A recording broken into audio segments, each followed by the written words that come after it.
Assalamualaikum warahmatullahi wabarakatuh. Salam sejahtera bagi kita semua. Perkenalkan, saya Karina Septi Lestari. Saat ini saya sebagai dosen tetap di Fakultas Farmasi Universitas Bakti Kencana. Pada kesempatan ini saya akan memaparkan salah satu proses pembelajaran pada mata kuliah farmakoterapi sistem pencernaan, endokrin, dan reproduksi. Video ini disusun sebagai salah satu pemenuhan syarat sertifikasi dosen tahun 2026 bagi sebagai pernyataan diri dosen untuk unjuk kerja Tridharma Perguruan Tinggi atau PDD UKTPT. Mata kuliah ini merupakan mata kuliah wajib pada semester 4 dengan bobot SKS 3 SKS. Adapun deskripsi mata kuliah farmakoterapi sistem pencernaan, endokrin, dan reproduksi membahas tentang anatomi, fisiologi, patofisiologi, serta farmakoterapi berbagai penyakit pada sistem pencernaan, reproduksi, dan endokrin. Pembelajaran menekankan pada pemilihan obat yang rasional berdasarkan mekanisme penyakit, mekanisme obat, efek samping, interaksi obat, serta pertimbangan pada populasi khusus. Mahasiswa juga dibekali kemampuan mengevaluasi efektivitas dan keamanan terapi dalam pelayanan kefarmasian. Ada dua capaian pembelajaran mata kuliah farmakoterapi sistem pencernaan, endokrin, dan reproduksi, yaitu yang pertama, menguasai konsep teoritis fundamental dalam ilmu biomedik yang mendukung pengembangan ilmu dan praktek kefarmasian. Yang kedua, mampu menguasai konsep asuhan kefarmasian dan pengobatan berbasis bukti dalam pelayanan sediaan farmasi serta alat kesehatan. Selanjutnya, mata kuliah ini diselaraskan juga dengan capaian pembelajaran mata kuliah atau disebut CPMK yang meliputi yang pertama, mahasiswa mampu menggambarkan konsep teoritis fundamental terkait mekanisme kerja obat dan patofisiologi penyakit pada sistem pencernaan, endokrin, reproduksi, dan pelaksanaan dalam praktek kefarmasian.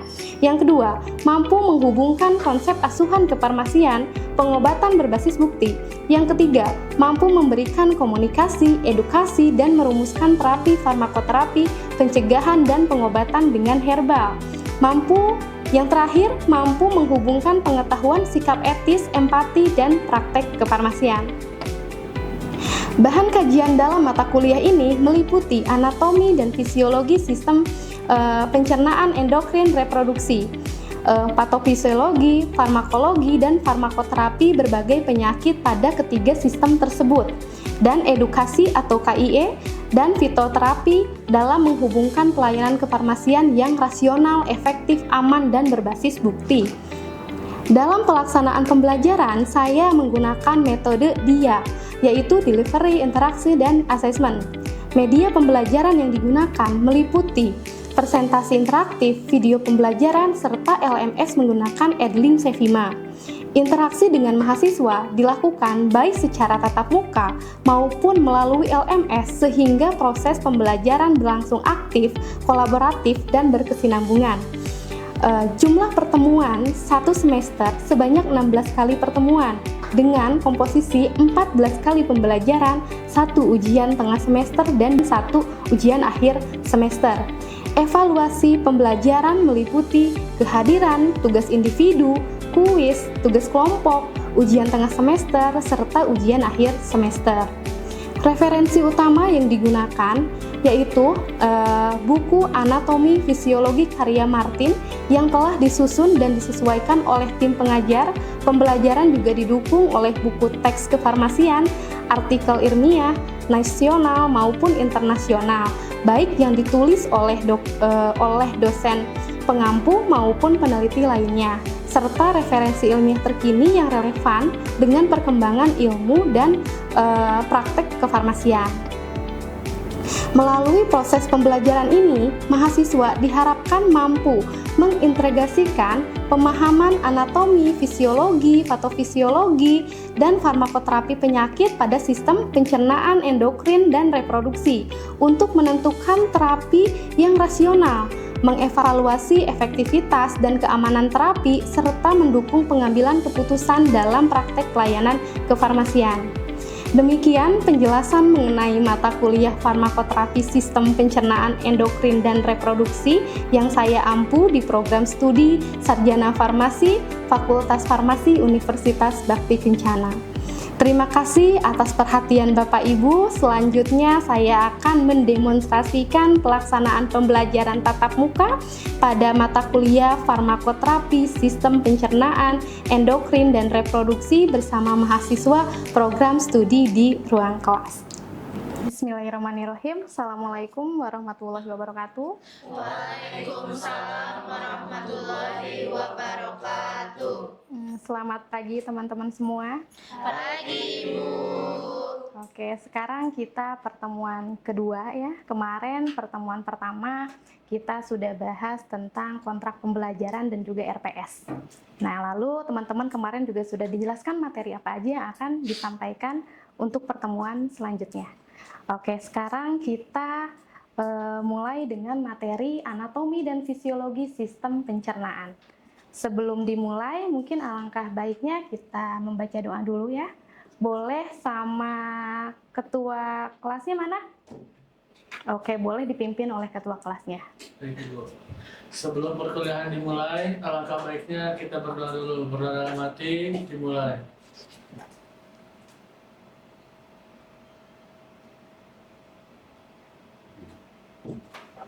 Berdoa selesai. Oke, terima kasih. Oke, teman-teman, sebelum ke materi juga ya, alangkah baiknya teman-teman coba isi presensi dulu ya. Saya kasih waktu kurang lebih 2 menit untuk pengisian presensi.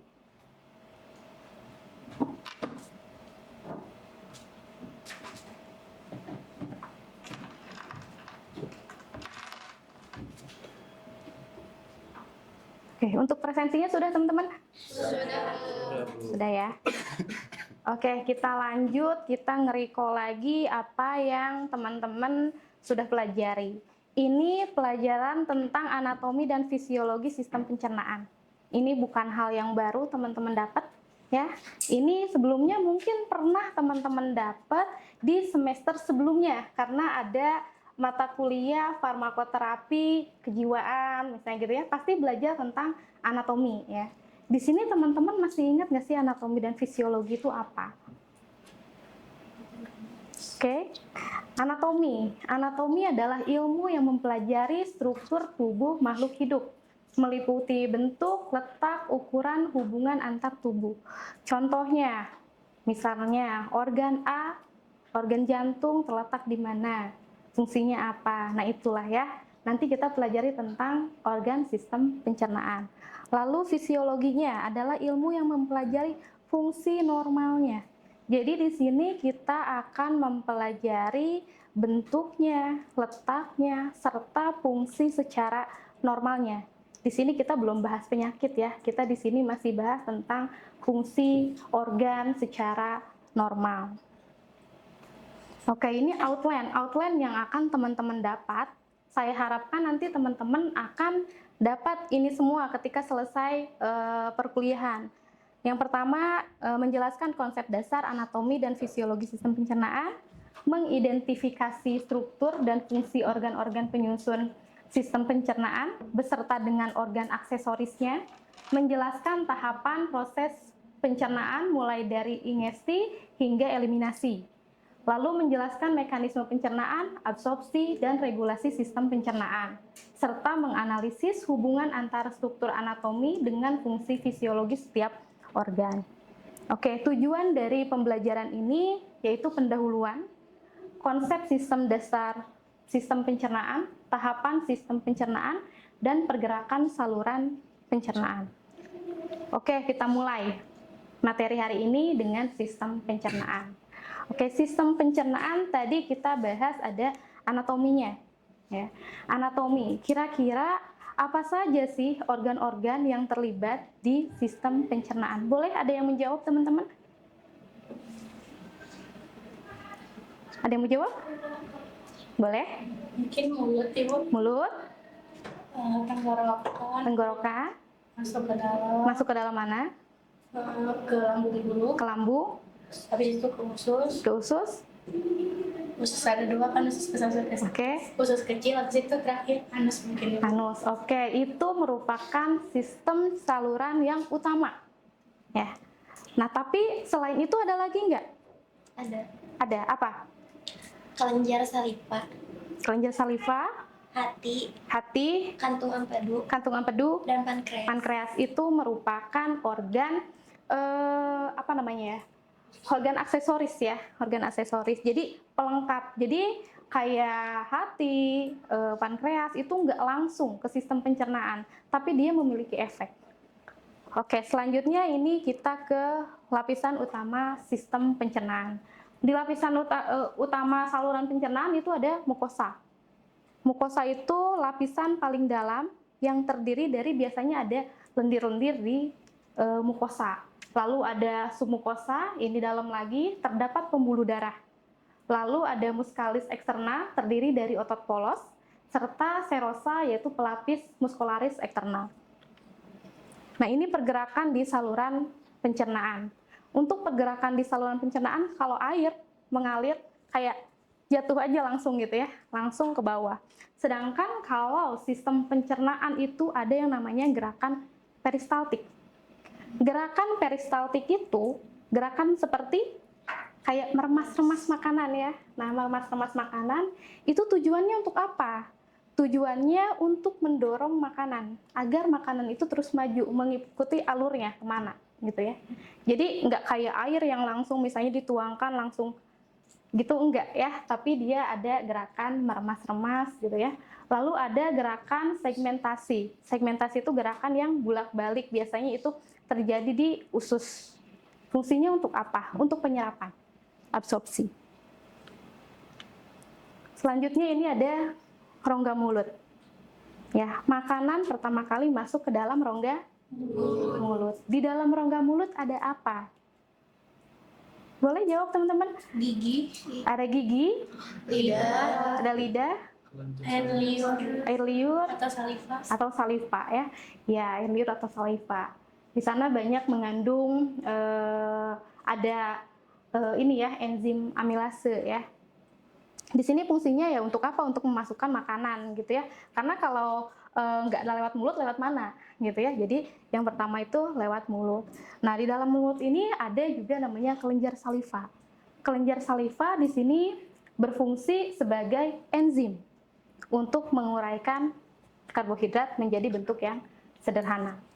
Nah, ini produksi saliva normal itu sekitar 1,5 liter per hari. Teman-teman tahu saliva itu kayak gimana?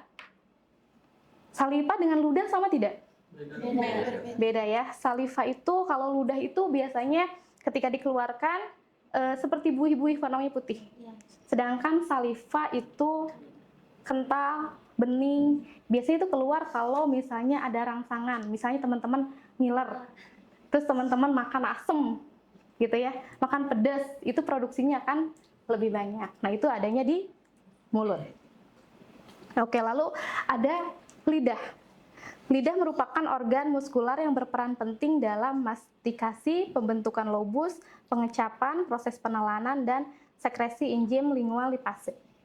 Oke, di lidah juga ada enzim lipase. Oke, jadi di dalam mulut itu ada enzim amilase dan enzim lipase. Amilase itu untuk karbohidrat, lipase itu untuk protein. Ya, gitu. Juga kalau misalnya teman-teman kalau nggak punya lidah, itu kira-kira bisa nggak ngebulak-balik makanan? Enggak ya. Jadi lidah itu sangat berperan penting sekali gitu ya. Kita bisa ngerasain ini manis, asam, pahit itu karena kita punya lidah gitu ya. Oke, selanjutnya ada gigi. Nah, gigi fungsinya untuk apa? Gigi untuk menghancurkan makanan yang awalnya makanannya besar-besar gitu ya. Teman-teman misalnya makan gorengan gitu kan, nggak mungkin nanti keluar lagi gorengan kan. Nah, proses yang pertama terjadi itu adalah penghancuran makanan oleh gigi. Ukurannya menjadi lebih kecil hingga akhirnya bisa ditelan. Jenis-jenis gigi juga ada banyak ya. Misalnya yang di depan gigi apa? Ada gigi seri, ada gigi taring, ada gigi geraham gitu ya. Fungsinya untuk motong gigi yang mana? Motong biasanya gigi depan ya, gigi seri. Terus kalau untuk mencabik-cabik, gigi taring gitu ya. Coba kalian amati gigi teman-teman gitu ya. Pasti gigi taringnya lebih lancip. Ya. Kalau gigi geraham itu lebih tumpul. Biasanya untuk mengunyah, untuk menghaluskan gitu ya. Oke. Selanjutnya ada faring. Nah, ada faring, ada laring. Kalau di saluran pencernaan itu yang memiliki peran di sistem pencernaan adalah faring, gitu ya. Faring itu apa? Saluran muskular. Saluran ya, saluran yang menghubungkan dari mulut setelah ditelan ke lidah, sama lidah ya, nanti ke lambung. Nah, ini juga fungsinya untuk mendorong lobus fungsi esofagus, mencegah makanan masuk ke saluran pernapasan, menghubungkan rongga mulut dengan esofagus. Nah, jadi kalau misalnya teman-teman makan nih gitu ya. Udah gitu dia itu mencegah agar tidak masuk ke saluran pernapasan. Gitu. Tapi kalau misalnya ada gangguan, lagi makan teman-teman, terus tiba-tiba teman-teman batuk gitu. Terus kadang suka ada nasi yang keluar dari itu. Nah, itu faring tuh fungsinya di sana. Biar tidak terjadi jadi biar makanan yang masuk ke mulut itu tidak keluar lagi di sistem pernafasan. Jadi biar lurus aja di saluran pencernaan gitu ya. Ini juga laring terbagi menjadi 3, ada nasofaring, ini jalur udara saja, ada orofaring, jalur udara makanan, dan ada laringofaring, itu mengarahkan makanan ke esofagus. Nah, ini esofagus adalah saluran muskular sepanjang kurang lebih panjangnya 25 cm yang menghubungkan faring ke lambung. Tadi sudah dibahas ya teman-teman ya. Lalu ini adalah lambung.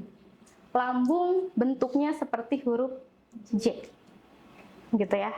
Merupakan organ muskular berbentuk huruf J yang berfungsi sebagai tempat penyimpanan sementara. Jadi makanan yang udah teman-teman kunyah tadi semuanya akan terkumpul di lambung. Nah, setelah makanan terkumpul di lambung itu akan berubah menjadi kayak bubur. Ya, udah dicampur semua. Jadi pas ketika teman-teman makan batagor, makan nasi, makan bakso, makan daging, itu udah maksudnya udah langsung jadi cime. Oke, lanjut, ini ada usus halus. Nanti makanan yang masuk ke lambung nanti akan diserap ke usus halus. Di usus halus nanti ada gerakan peristaltik. Gerakan peristaltik ini dia akan membantu proses absorpsi. Juga ini pankreas ini tidak terlibat langsung ya. Oke, lalu nanti setelah makanan masuk ke dalam usus halus, lalu akan masuk ke dalam usus besar. Usus besar ini ada bagian-bagiannya, ada cecum, kolom, sama rektum. Jadi bagian terakhir dari usus besar adalah rektum. Nah, di sini kan usus besar, ususnya lebih panjang, lebih besar. Penyerapan makanannya di sini harus optimal. Nah, ini juga proses pengeluaran sisa-sisa makanan melalui anus gitu ya. Nah, ini feses. Biasanya feses itu kurang lebih 1 liter isi usus masuk ke dalam kolon per hari. Komposisi feses itu biasanya terdiri dari 75% air dan 25% padatan. Warna feses itu berasal dari stercobilin ya. Oke, kita langsung ke studi kasus teman-teman. Kalau misalnya bisa jawab, boleh dijawab. Nih, ada seorang pria berusia 45 tahun datang dengan keluhan rasa panas di dada, terutama setelah makan malam. Pasien sering merasa makanan atau cairan asam naik kembali ke kerongkongan. Lalu keluhannya memburuk setelah makan dan jumlahnya banyak, dalam jumlah banyak. Nah, ini pertanyaannya, bagian sistem pencernaan manakah yang mengalami gangguan? Apa mekanisme normal yang mencegah makanan kembali ke esofagus? Mengapa pasien mengalami sensasi terbakar di dada? Dan apa faktor fisiologis yang menyebabkan kondisi tubuh tersebut? Oke, ada yang mau jawab teman-teman? Boleh? Ingin menjawab Bu, yang nomor 1. Yang nomor 1. Apa jawabannya? Bagian sistem pencernaan mana yang mengalami gangguan? Baik, izin menjawab Bu. Untuk jawabannya yaitu gangguan yang terjadi pada esofagus, terutama fungsi lower esophagus, esophagus sphincter, Bu. Oke, betul ya teman-teman ya. Yaitu katup buka tutupnya. Kalau misalnya terjadi itu berarti ada gangguan di sananya. Lalu yang kedua, apa mekanisme normal yang mencegah makanan kembali ke esofagus? Izin menjawab, Bu. Normalnya les akan menutup setelah bolus masuk ke dalam lambung sehingga mencegah terjadinya reflux. Oke, lalu yang ketiga, mengapa pasien mengalami sensasi terbakar di dada? Izin menjawab, Bu. Sensasi terbakar ini dikarenakan pada si lower esophageal sphincternya ini mengalami relaksasi ataupun melemah secara tidak sesuai, di mana menyebabkan asam lambung itu naik ke esofagus sehingga terasa sensasi terbakar di dada. Oke, bagus ya. Lalu yang keempat, apa faktor fisiologis yang menyebabkan kondisi tersebut? Silakan. Itu karena mukosa esofagus tidak memiliki perlindungan terhadap HCl seperti lambung sehingga terjadi iritasi. Oke, teman-teman sudah paham ya. Terima kasih atas jawabannya. Lalu selanjutnya kita ke sesi tanya jawab nih. Barangkali ada yang belum dipahami sama teman-teman, boleh sesi tanya jawab 1 atau 2 orang lah ya. Ya, silakan. Namanya siapa nih? Sinta, Bu. Oke, Sinta. Ibu izin bertanya, mengapa HCl di lambung itu diperlukan untuk pencernaan protein, tapi jika si produksinya itu berlebih itu dapat menimbulkan penyakit misalkan seperti GERD ataupun ulkus. Ulkus, oke. Saya jawab langsung aja ya. Kenapa HCl berfungsi di sistem pencernaan pada lambung itu dia HCl itu untuk pencernaan, membantu sistem pencernaan si protein. Ya, protein. Jadi nanti protein dengan HCl nanti akan terdenaturasi.